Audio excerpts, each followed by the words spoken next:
Today's episode is actually inspired by a show I watched on Netflix called How to Get Rich. It's hosted by Ramit Sethi, and I enjoyed every second of it. We're going to be talking about money in this episode. I know it can be scary, it can be heavy, or fun for some. No matter where you're at in life with your journey with wealth, riches, money, debt, wherever you're at, just give this episode a listen and just know that you are not alone on your journey. And I want to just reassure you that everything's going to be okay.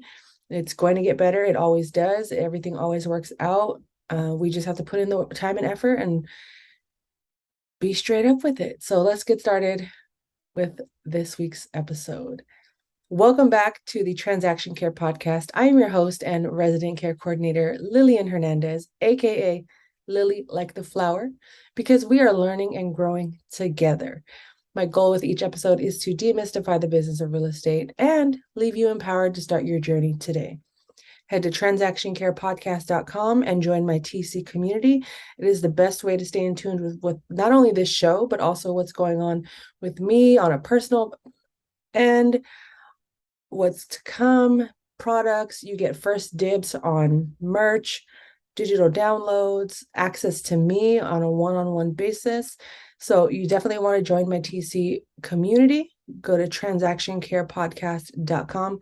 Link is in the description. So let's just jump straight into today's episode. We're talking all about money.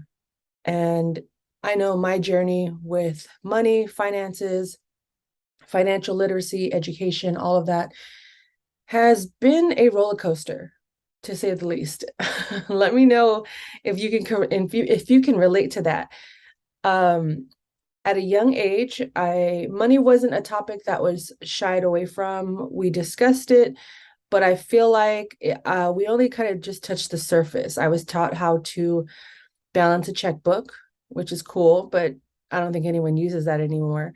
But I was taught to be mindful of my spending and to always, list the things that I'm paying for and then add and subtract as I go, right? I think those are the fundamental basics of what a budget does or what it can do for you. But as I got older and, my desire to be outside, to travel more, to show up, looking fresh, have the latest shoes, and also just kind of healing all the things I lacked from childhood and doing my best to obtain these things into adulthood kind of got me into a big mess.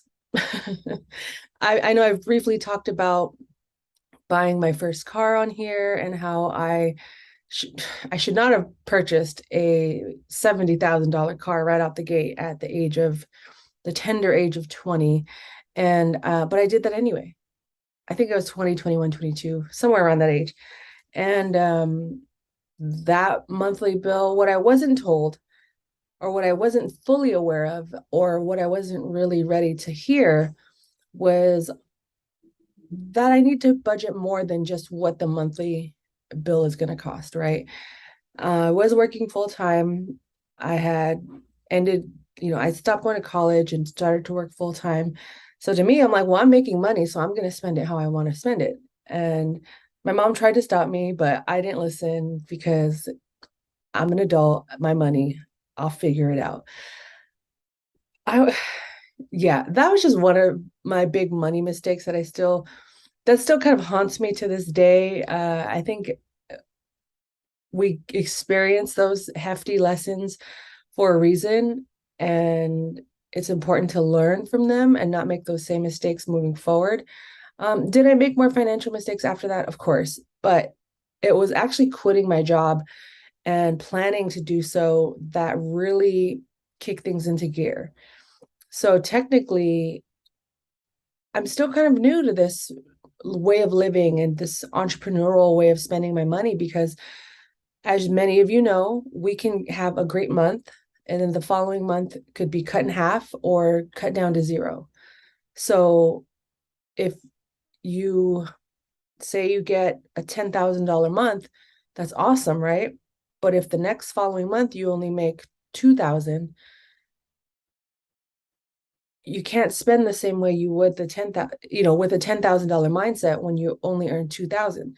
So the mindset around money from an entrepreneurial perspective is, okay, how can I spread this out, whether it's a big paycheck or a small paycheck, and make it work for the next several months, the next several weeks.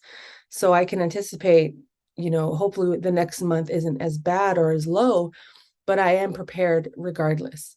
So going, referencing back to when I first purchased my car, that bill was like $700. And I don't think I was making more than $3,000 a month. And that was before taxes were taken out.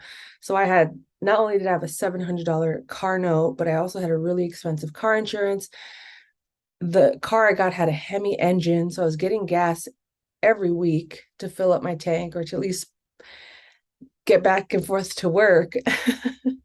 And eventually that car, it became too much for me. I accumulated a lot of debt. I accumulated a lot of, I started missing payments. It was really bad. It was really bad. And it was the moment my car was repossessed that I realized, okay, something's got to give, something's got to change. And I've been on this journey of just financial literacy and learning about myself and money and my habits and patterns, and breaking those patterns, whether they're negative, reinforcing the positive ones.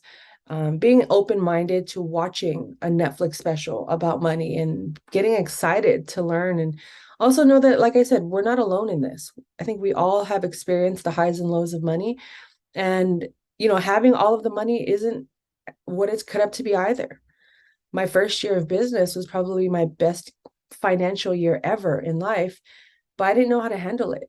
And I didn't know how to handle the volume of work, the volume of the demand, being working with so many different realtors, brokerages. I was being pulled in so many different directions that I got overwhelmed and burnt out. And I came to a conclusion where I was just like, you know what, if this is what it means to make a lot of money, I don't want it.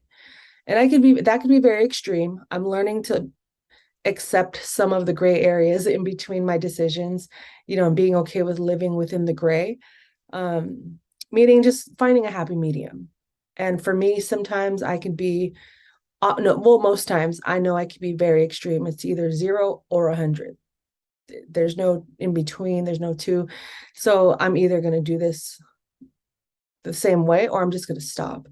So I made the conscious decision to just slow down and take life from a wider lens, and look at, you know, okay, I am making this much money. It's great, but